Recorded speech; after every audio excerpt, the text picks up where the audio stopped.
aujourd'hui, la politique achat responsable d'Ariane Group, elle s'oriente autour de 3 axes principaux.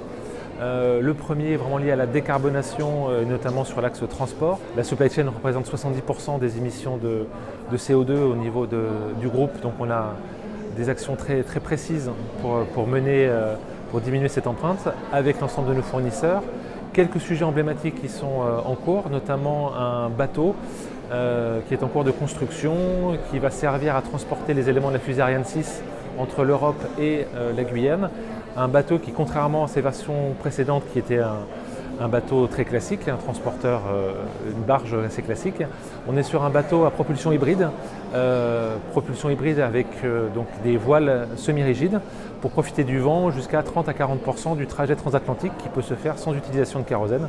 Donc, ce qui est très intéressant à tout point de vue, donc une solution plus flexible et meilleure pour l'environnement.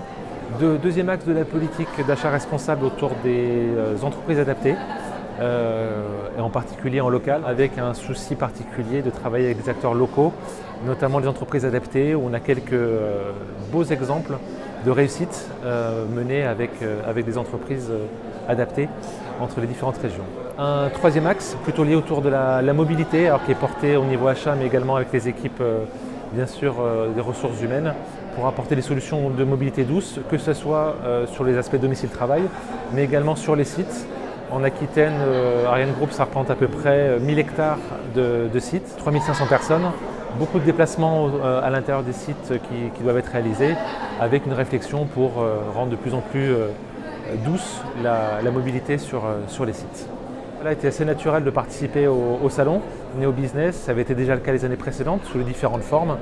Et si je prends les exemples de 2019 en particulier, les rencontres qui avaient eu lieu à l'époque avaient permis de nouer une quinzaine de contacts avec des sociétés locales, et PME, TPE, avec lesquelles on a pu continuer à discuter et avec certains développer des relations commerciales.